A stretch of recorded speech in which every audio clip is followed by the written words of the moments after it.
Seja bem-vindo, meu nome é Gabriel Rodrigues e vocês estão no canal Pregando o Evangelho. Recentemente, um vídeo de um pastor viralizou na internet, onde ele está proibindo as pessoas de participar da Santa Ceia por causa do voto dela que elas estão dando ao PT. Veja rapidamente o vídeo comigo. Não aceito, porque eu vi com os meus olhos. Eu estive no país comunista. Eles pregam a igualdade para todos, mas é a igualdade da miséria. Ninguém é dono de casa, ninguém é dono de carro, ninguém é dono de nada.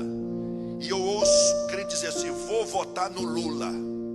Você não merece tomar a ceia do Senhor se você continuar com esse sistema que prega que vai ajudar os pobres, mas no casamento dele não teve um pobre, não teve um negro fazendo acepção de pessoas. Declarou agora para ser candidato novamente à presidência da República um patrimônio de mais de 7 milhões. Onde é que ele conseguiu esse dinheiro? Como é que devolveu mais de 90 milhões para a União? E aí fica a crente defendendo: não, vou votar nele porque ele vai ajudar os pobres. É apoiador de aborto. Apoia aborto, matar a criança no ventre. Só quem tem o direito de tirar a vida é Deus e ninguém mais, certo? É contra a Bíblia. Falou agora lá numa roda de saravá, quando recebeu lá pipoca na cabeça, que os demônios agora estão me incomodando. E você tem coragem de dizer que vai votar num homem desse? Pelo amor de Deus, não tome ceia não. Não, Senhor, a ceia do Senhor é santa e o povo de Deus é santo. O povo de Deus não pode pactuar, irmãos. Não, senhores, em nome de Jesus, não faça isso. Nós não podemos pactuar com quem é antibíblico. Mas o que as escrituras dizem acerca disso? Será que quem vota no PT, meus irmãos, não pode participar da Santa Ceia? Vamos ao trecho bíblico do nosso estudo. Portanto, meus amados, fujam do culto aos ídolos. Vocês são pessoas sensatas. Julguem por si mesmos se o que digo é verdade. Quando abençoamos o cálice à mesa, não participamos do sangue de Cristo? E quando partimos o pão, não participamos do corpo de Cristo? E, embora sejamos muitos, todos comemos do mesmo pão, mostrando que somos um só corpo. Pensem no povo de Israel. Acaso os que comiam dos sacrifícios não partilhavam do mesmo altar? Então, o que eu estou tentando dizer? Que a comida oferecida a ídolos tem alguma importância? Ou que os ídolos são deuses de verdade?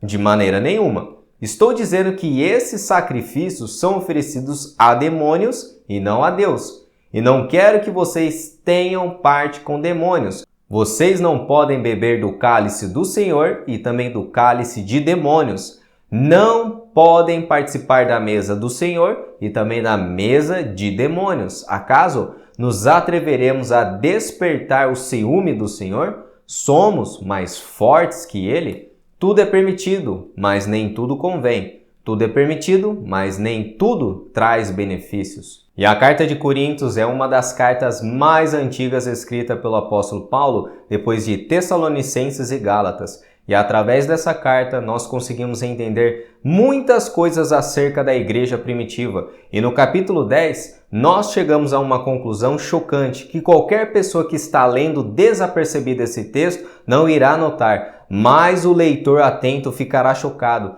Os cristãos da igreja de Corinto estavam comendo comidas sacrificadas no templo aos deuses pagãos e também celebrando a ceia do Senhor, meus irmãos. Que absurdo! E eu não tenho um propósito nesse estudo de analisar todos esses versículos que eu li, mas sim é o que me interessa nesse estudo. E o apóstolo Paulo começa com uma ordenança muito forte. Fujam do culto aos ídolos. E o problema não está nos ídolos, meus irmãos em Cristo. Segundo a Escritura, o ídolo não tem poder, pois é apenas um objeto de madeira, inanimado. Porém, o problema reside no que está por detrás dos ídolos. Paulo enfatiza o termo demônio no verso 20 e 21 desse texto, ou seja, o apóstolo Paulo está querendo enfatizar para a igreja de Corinto a incompatibilidade de se adorar no templo pagãos, comendo carnes sacrificadas aos ídolos e depois participar da ceia do Senhor. Paulo explicou no capítulo 8 de 1 Coríntios que os ídolos, meus irmãos, não são nada. Porém, a ênfase no capítulo 10 está não nos objetos de madeira, mas no conceito de idolatria satânica que está envolvido por detrás dos ídolos. E no verso 21, o apóstolo Paulo diz que os cristãos não podem ser participantes da mesa do Senhor e dos demônios. Isso é crucial, meus irmãos, para entendermos. E eu gostaria que vocês olhassem atentamente na Bíblia e, se possível, fazendo anotações. É muito importante. A palavra participantes está no tempo presente em grego, denotando uma ação, meus irmãos, que é contínua. Ou seja, os cristãos da igreja de Corinto estavam comendo comidas sacrificadas aos ídolos no templo e participando da mesa do Senhor continuamente. Que absurdo, meus irmãos. E a conclusão de Paulo nesse texto do verso 22 é essa. Será que provocaremos ciúmes do nosso Senhor? Essa analogia que Paulo faz ao antigo Israel, quando eles estavam adorando os deuses estrangeiros, ao invés de adorar o Deus verdadeiro. E o ciúme, meus irmãos, é um atributo de Deus, mas seu ciúmes é santo, é justo, sem pecado, pois o nosso Deus deseja que o seu povo o adore por tudo que ele é e por tudo que ele faz pelo seu povo. E esse tipo de idolatria que os cristãos de Corinto estavam fazendo, comendo as comidas sacrificadas aos ídolos, era uma afronta para o nosso Senhor, um ato de infidelidade contra o nosso Deus. Não tem como nós servirmos a dois senhores. Ou vocês da igreja de Corinto comem na mesa dos demônios ou comem na ceia do Senhor. E o resumo de Paulo em todo esse assunto a respeito de ídolos e comida sacrificada é muito fácil, meus irmãos. Comer carne sacrificada dentro de um templo ou um salão é idolatria. Você está participando da mesa de demônios. Mas se essa carne que você comprou foi oferecida aos ídolos, porém, você não tem um conhecimento disso, você pode comê-la livremente por causa da sua consciência. Mas se você recebeu um convite para ir na casa de algum amigo e ficou sabendo que essa carne foi oferecida a demônios, a ídolos, você não pode participar dessa comida por causa da consciência sua e também das outras pessoas. Mas depois de explicar um pouco desse texto, a pergunta que alguns de vocês podem estar pensando consigo mesmo, o que esse texto tem a ver com o vídeo, Gabriel, desse pastor proibindo pessoas que votam no PT de participar da ceia? Meus irmãos, vocês viram que mesmo com a idolatria que os coríntios estavam cometendo, nós encontramos alguma palavra do apóstolo Paulo proibindo os cristãos de participar da ceia? Nós não encontramos. Nós encontramos apenas advertências. E nós vemos através do exemplo do apóstolo Paulo um cuidado pastoral, meus irmãos, em chamar os cristãos ao arrependimento. E nessa carta de Corinto, apesar de inúmeros pecados, idolatria, mau uso dos dons, entre outros pecados que a igreja precisava abandonar, Paulo sempre os chamou de irmãos. E o apóstolo Paulo usa a palavra adelphos em grego, que é traduzida para irmãos em português, mais de 28 vezes somente na primeira carta de Corinto. Que sensacional, não é? Esse é o cuidado pastoral de um apóstolo, meus irmãos. Cristãos que estavam tendo parte em culto a ídolos, estavam participando da ceia do Senhor.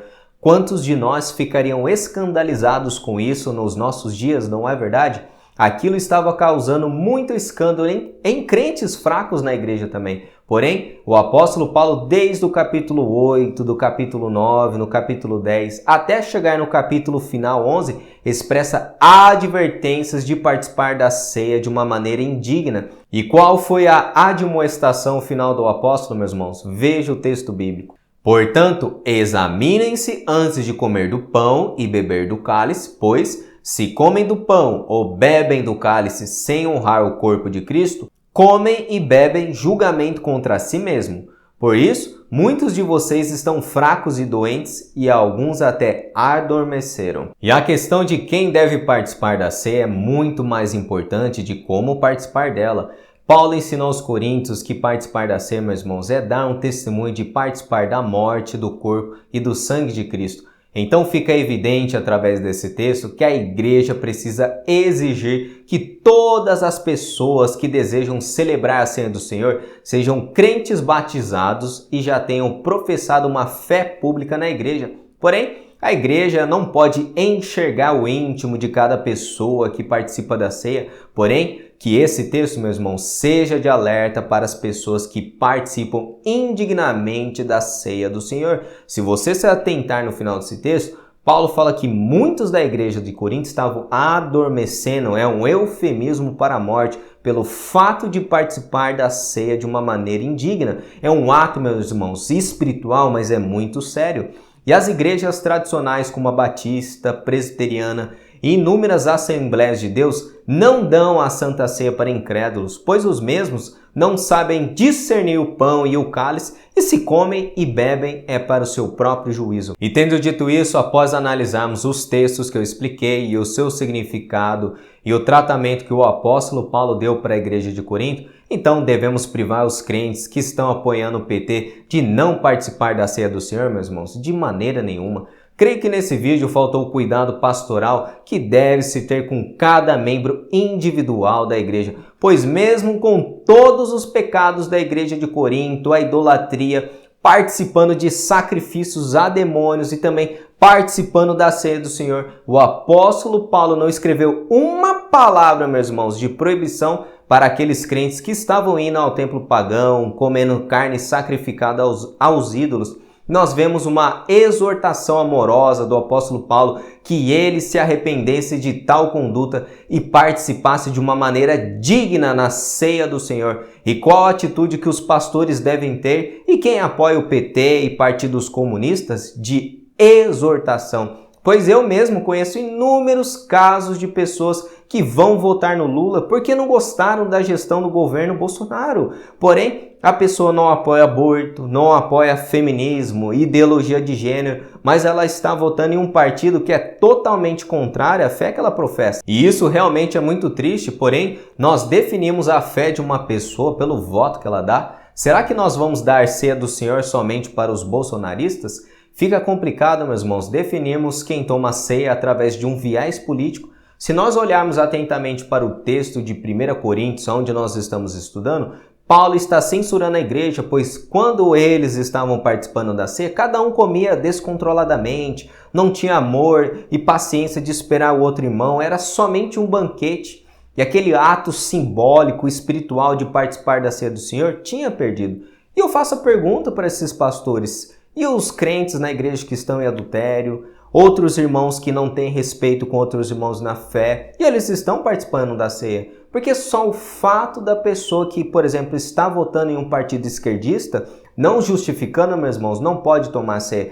E a admoestação do apóstolo Paulo é que cada um examine-se a si mesmo. E as pessoas que anulam o voto, o que vamos fazer nesse caso? E para não ficar mal entendido nesse estudo, meus irmãos, eu sou conservador, cristão e totalmente contrário à posição marxista, materialista que o PT propaga. Eles defendem aborto e eu já fiz vídeo contra o aborto aqui no canal. Eles defendem maconha, uso de drogas e eu já fiz vídeo contra a liberação de drogas e também outros temas que sou totalmente contrário ao partido esquerdista. Preciso esclarecer isso, pois muitas pessoas em outros vídeos me chamaram de esquerdista, canhota, só porque eu critiquei a Igreja Lagoinha, porque eles deixaram que o Bolsonaro e a primeira-dama discursaram na igreja, chamando mito. Infelizmente, meus irmãos, se opor a qualquer movimento relacionado ao governo é ser chamado de canhota, esquerdista e também não sou cristão para eles, né? Será que daqui a alguns anos somente os bolsonaristas serão os cristãos genuínos aqui no Brasil? E quem não apoiar o Bolsonaro, a igreja conservadora que apoia ele, será taxado de herege? E realmente está muito complicado o tempo que nós estamos vivendo. E o texto final que eu queria que os irmãos meditassem comigo se encontra nos 3 evangelhos acerca da ceia instituída pelo nosso Senhor, que é de conhecimento de todos e não preciso ler o texto bíblico. Na ceia, meus irmãos, Jesus permitiu Pedro participar e o mesmo o negou 3 vezes. Judas negou o nosso Senhor por 30 moedas e depois se suicidou. E essa lição do nosso Senhor é muito importante, pois seria ingenuidade pensarmos que todos que estão participando da ceia são todos cristãos genuínos. O nosso Senhor nos alertou que o trigo e o joio crescerão juntos na igreja. E o próprio Senhor Jesus tolerou Judas, meus irmãos. Judas estava na ceia quando nosso Senhor realizou ela. E o evangelista Lucas registra no capítulo 22 que Jesus estava na mesa com Judas na ceia. Estar na mesa para os judeus era uma das relações mais íntimas entre amigos, familiares. E o nosso Senhor demonstrou seu amor desde o momento que ele comissionou Judas, porém o mesmo rejeitou a oferta do evangelho. Acaso, meus irmãos, algum presbítero, pastor, concílio da igreja quer ser mais exclusivista do que o próprio Senhor que admitiu Judas na ceia? E fica muito complicado quando analisamos o exemplo do nosso Senhor demonstrando misericórdia para Judas, o apóstolo Paulo demonstrando misericórdia para a igreja de Corinto, mesmo com toda a idolatria, e ambos não disseram: vocês não podem participar da ceia. Essa não foi a atitude de Paulo, muito menos do nosso Senhor, mas a exortação bíblica é que cada um examine a si mesmo. Se uma pessoa, meus irmãos, que se diz cristã, apoia partidos da esquerda que são totalmente contrários à fé cristã, essa pessoa deve ser exortada pelos cristãos, assim como Jesus ensinou em Mateus capítulo 18, do verso 15. E se uma pessoa se diz cristã, permanece apoiando partidos da esquerda, repreende ela. Se ela não aceitar, chame uma testemunha. E nos últimos casos, meus irmãos, deve ser levada essa questão ao concílio da igreja. Mas veja, meus irmãos, antes de proibirmos alguém de algo na igreja, devemos ser bíblicos, devemos admoestar o coração da pessoa com mansidão, humildade, paciência, e mostrar à luz das Escrituras que é incompatível o pensamento da esquerda com a fé cristã. Porém, eu vejo que esse trabalho pastoral, que envolve mais cuidado,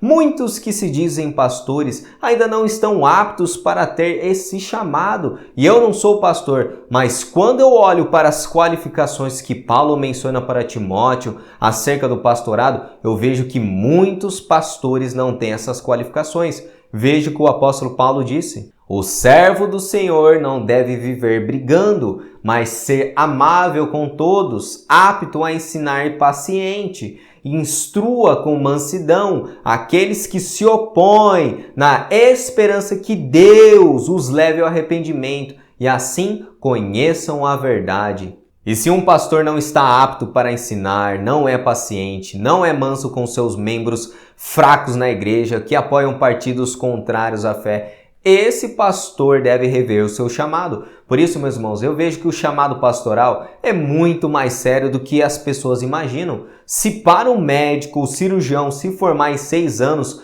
para cuidar da vida das pessoas, quanto mais pastores precisam se preparar na palavra de Deus para cuidar das almas que são eternas. Reflitam nisso, pastores. E esse foi mais um vídeo no canal. Se vocês gostaram, deixe o like, porque isso ajuda no crescimento. YouTube indica esse vídeo para mais pessoas e também comente a opinião de vocês a respeito desse assunto. E se vocês são novos no canal, se inscrevam e ative a opção receber todas as notificações para vocês receberem novos estudos, análises bíblicas no canal, trecho das pregações da nossa Igreja Batista. E que Deus abençoe todos vocês com esse estudo em nome de Jesus.